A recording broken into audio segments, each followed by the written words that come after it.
इस वक्त हमारे साथ प्रदेश के गृह मंत्री और बीजेपी के फायर ब्रांड नेता नरोत्तम मिश्रा जी हमारे साथ हैं। सर, जनसंपर्क आप कर रहे हैं, कैसा रिस्पॉन्स आपको मिल रहा है? अच्छा मिल रहा है। हाँ। अच्छा मिल रहा है। दतिया से चौथी बार इलेक्शन लड़ रहे हैं आप। 8वां इलेक्शन है, दतिया से चौथा है। हाँ जी, हाँ जी। कांग्रेस ने पहले कैंडिडेट उतारा अवधेश नायक को, उसके बाद चेंज कर दिया, फिर से राजेंद्र उतरे हैं आपके खिलाफ। किम कर्तव्य विमूढ़ है कांग्रेस। वो चौथा 4 चुनाव हार चुके हैं राजेंद्र भारती जी। हम दोनों एक दूसरे के दाव से परिचित हैं, इसलिए निश्चिंतता है। कोई चिंता की बात नहीं है, भारतीय जनता पार्टी जीतेगी। अच्छा, खरगोन जांच की बात कर रहे हैं कांग्रेस के नेता। स्वाभाविक रूप से करेंगे ही। तुष्टीकरण की राजनीति कांग्रेस करती है। तुष्टीकरण की राजनीति है तभी तो हिंदू और हिंदुत्व पर सवाल उठाते हैं। कांग्रेस को राम मंदिर से क्या दिक्कत है? होर्डिंग्स लग रहे हैं, प्रियंका ने चुनाव आयोग से शिकायत कर दी। जो भी हमारी आस्था के केंद्र है, सबसे कांग्रेस को दिक्कत है, इसलिए तो सनातन पे सवाल उठाया, इसलिए राम मंदिर पे सवाल उठाया। ये कांग्रेस वालों को सोचना चाहिए, क्यों राम मंदिर पे सवाल उठाती हो, क्यों सनातन पे उठाती हो, क्यों हिंदू और हिंदुत्व पे उठाती हो। किसी भी दूसरे धर्म पे उठाए नहीं कि उनने फिर सर तन से जुदा किया नहीं। कांग्रेस कहती है बहुत भ्रष्टाचार बीजेपी में है। हमको क्या कांग्रेस के प्रमाण पत्र की जरूरत है? अभी क्या विजन है आगे? आगे जनता के लिए क्या मैसेज आप? क्षेत्र का विकास और जनता की सेवा, 2 ही विजन है। Thank you sir. तो नरोत्तम मिश्रा जी का ये कहना है कि विकास के नाम पर जनता इस बार वोट करने वाली है और बीजेपी की सरकार रिपीट होगी। दतिया विधानसभा में इस वक्त हम मौजूद हैं और हमारे साथ इस वक्त राजेंद्र भारती जी हैं, जो कि नरोत्तम मिश्रा के खिलाफ चुनाव लड़ रहे हैं। सर, चौथी बार इलेक्शन है आपका, कैसा इस बार लग रहा है आपको रिस्पॉन्स? इस बार जो पिछले 3 इलेक्शन हुए हैं उसमें 2018 का जो इलेक्शन था वो मात्र 2500 वोट के अंतर से था। तो इस बार जनता का अपार जन समर्थन मिल रहा है और हम लोगों का अनुमान ये है कि जिस तरह से जनता हमारा सहयोग और साथ दे रही है, आशीर्वाद दे रही है, इस बार कांग्रेस यहाँ से जीतेगी। मुद्दे क्या है आप लोग? मुद्दे तो विकास का मुद्दा रहता है, बेरोजगारों का मुद्दा है, महंगाई का मुद्दा है और जो तमाम यहाँ भ्रष्टाचार। नरोत्तम मिश्रा से बात हो रही थी, वो बोल रहे हैं कि विकास उन्होंने इतना ज्यादा कर दिया है कि वोट मांगने की जरूरत नहीं। तो फिर वो यहाँ घूम क्यों रहे हैं? आशीर्वाद ले रहे हैं। आशीर्वाद घर बैठे मिल जाएगा उनको, जब उन्होंने इतना काम किया है। अभी वो शराब, पैसा, साड़ी, तोड़ियाँ, ये सब बंटवा क्यों रहे हैं? फिर यदि उनको इतना अपने विकास पे भरोसा है तो क्यों बंटवा रहे हैं? पुलिस के सहयोग से, प्रशासन के सहयोग से, ये सब तो गंभीर आरोप लगा रहे हैं। हाँ, ये करप्ट प्रैक्टिस वो करते हैं और उनके खिलाफ ऐसे आरोप हैं और ये रिपोर्ट चुनाव आयोग ने भी उनके खिलाफ दी है। तो ये हैं आरोप उनके खिलाफ। अच्छा, आपकी पार्टी की ओर से एक नेता ने बयान दिया कि खरगोन दंगे की जांच कराएंगे, उस पर भी नरोत्तम मिश्रा कह रहे हैं कि तुष्टीकरण कर रहे हैं आप लोग। देखिए, उनको तो क्या है कि वो सांप्रदायिक सद्भाव नहीं चाहते हैं इस देश में। हमारे देश में माइनॉरिटी मेजॉरिटी दोनों है, हिंदू भी हैं, सिख भी हैं, ईसाई भी हैं, क्रिश्चियन भी हैं, मुस्लिम भी हैं। तो ये देश तो सबको मिला के बना है ना, एक से नहीं बना है। और हम लोग चूँकि हिंदू बहुसंख्यक हैं तो वो हमारे छोटे भाई हैं।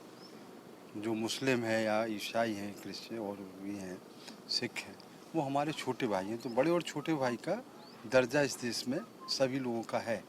लेकिन गृह मंत्री जी चूँकि राजनीति उनको केवल एक पक्षी राजनीति करते हैं और उस पक्ष के भी वो पक्षधर नहीं हैं, वो केवल दिखावे के लिए ऐसा करते हैं और इसलिए करते हैं कि वो मुख्यमंत्री से कंपटीशन उनका चलता है शिवराज सिंह जी से।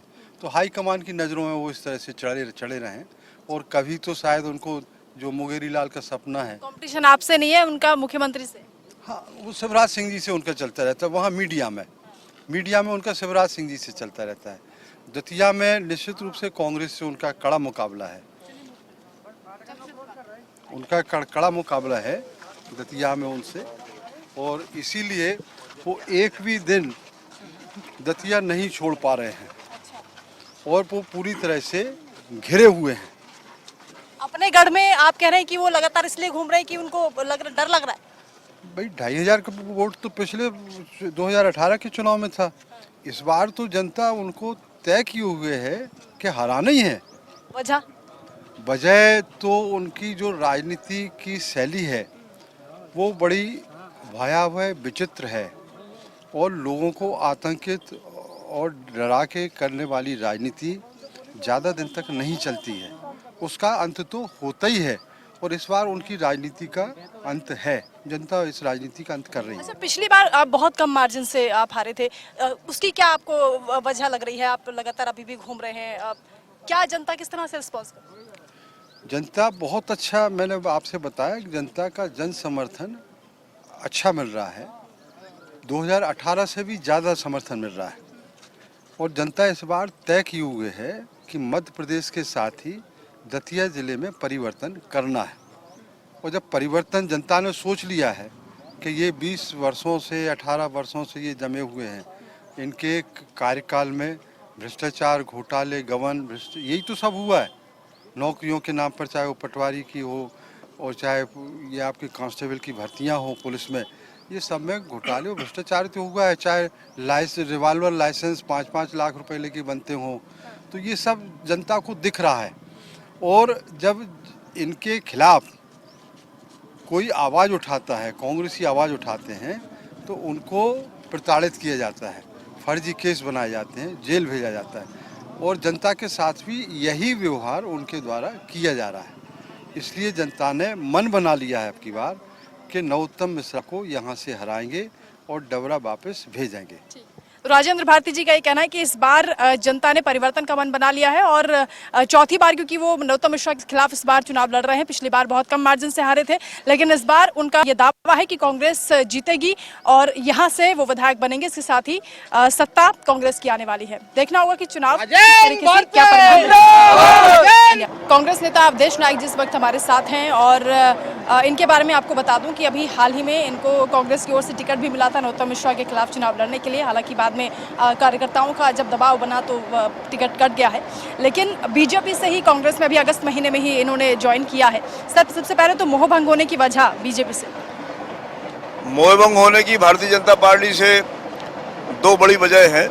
एक तो भारतीय जनता पार्टी श्रद्धेय अटल बिहारी वाजपेयी की नीतियों से, उनके बताए हुए सिद्धांतों से, उनके मार्ग से हट गई है।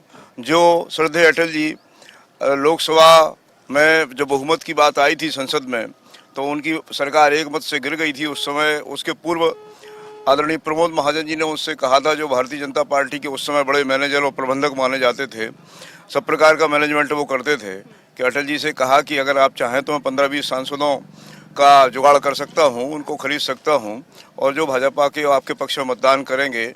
अटल जी ने कहा कि इस तरह की सत्ता को मैं चिमटे से भी छूना पसंद नहीं करूंगा। एक वो अटल जी थे जो ऐसा कहते थे। एक वोट से सरकार गिर गई, उसको उन्होंने स्वीकार किया, लेकिन सत्ता के अब लोलुपता जो ऐसी भारतीय जनता पार्टी में आई है कि पहले कर्नाटक की सरकार गिराई, गोवा की सरकार गिरा दी, 2018 में अच्छी बनी हुई मध्य प्रदेश की कांग्रेस की सरकार भारतीय जनता पार्टी वालों ने गिराई है। तो सत्ता लोलुपता इस तरह से हावी हुई है, उन नीतियों से हट गई है।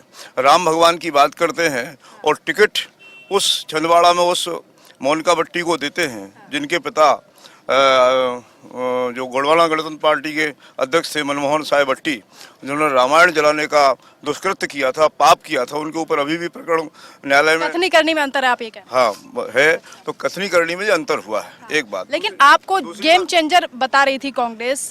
ये कहा जा रहा था कि आरएसएस को आप बहुत बेहतर जानते हैं, पदाधिकारी आप रहे हैं, इसलिए आप उनके दावपेच को समझते हैं। आपको मजबूत कैंडिडेट बनाकर उतारा भी गया था, फिर आखिर ऐसी क्या वजह हो गई कि आपका टिकट कट? नहीं, मजबूत कैंडिडेट में था इसलिए तो उतारा गया था, लेकिन और मजबूत कैंडिडेट आदरणीय राजेंद्र भारती समझ में आए हैं हमारे हाईकमान को, तो उन्होंने उनको उतारा है। तो क्या दिक्कत है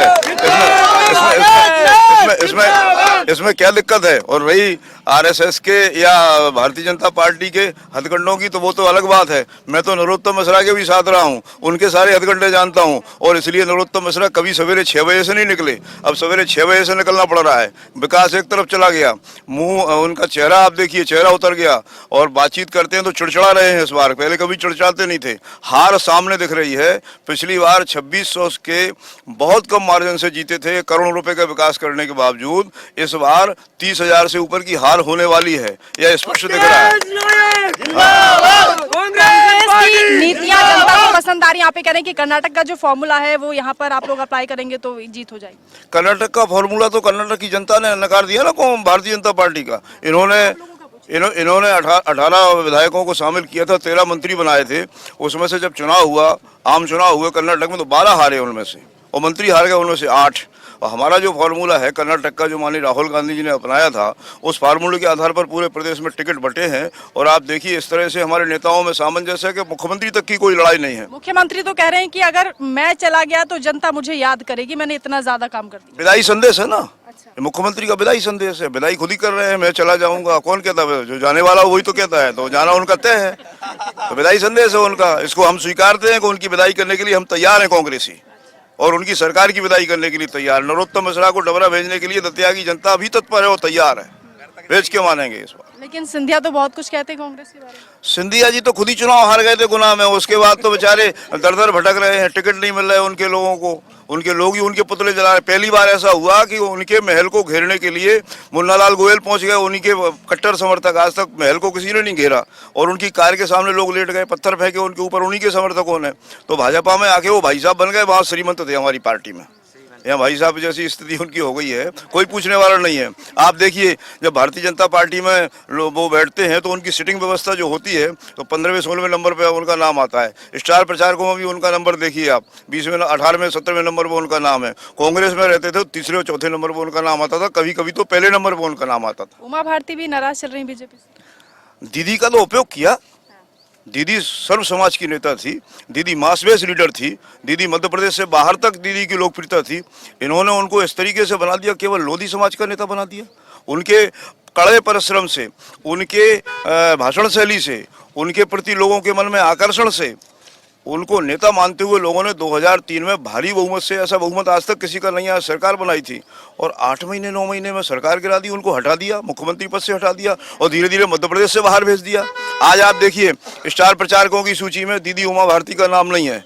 स्टार प्रचारकों के अलावा जो पोस्टर भारतीय जनता पार्टी ने जारी किया उसमें उमा भारती का कहीं फोटो नहीं है। तो उमा भारती को तो इन्होंने नेपथ्य में डाल दिया, कोने में डाल दिया।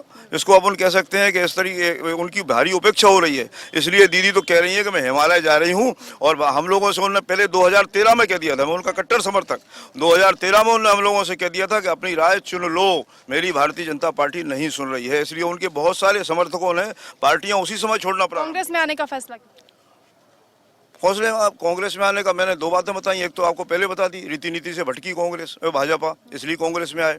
दूसरी इसलिए कि दतिया में जो गृह मंत्री स्थानीय विधायक नरोत्तम मिश्रा ने डर भय और आतंक का वातावरण बनाया, आम जनता को ये लगा कि आपको कांग्रेस में जाकर दतिया की मुक्ति का आंदोलन करना चाहिए, क्योंकि कांग्रेस के नेतृत्व में स्वतंत्रता, देश की स्वतंत्रता का आंदोलन हुआ। तो दतिया की स्वतंत्रता का आंदोलन, आज़ादी का आंदोलन, नरोत्तम मिश्रा से मुक्ति का आंदोलन, डर भय आतंक से मुक्ति का आंदोलन, तानाशाही से मुक्ति का आंदोलन आप कांग्रेस के नेतृत्व में लड़िए। इसलिए मैं कांग्रेस के साथ आया हूँ, और बिना किसी प्रलोभन के आया था। कांग्रेस ने टिकट दिया, माननीय कमलनाथ जी का आभार, कांग्रेस के नेतृत्व का आभार। अब भाई साहब को राजेंद्र जी को मिला है, कंधे से कंधे मिलाकर उनसे ज्यादा मेहनत कर रहा हूँ। ठीक है, बहुत शुक्रिया सर। तो दतिया से जो इलेक्शन इस बार राजेंद्र भारती जी लड़ रहे हैं, यहाँ पर अवधेश नायक जी का भी यही कहना है कि इस बार जीत कांग्रेस की होगी, क्योंकि जो डर का माहौल बीजेपी ने बना दिया है उससे जनता मुक्ति पाना चाहती है। आप देखते रहिए इंडिया न्यूज़ का सिलसिला।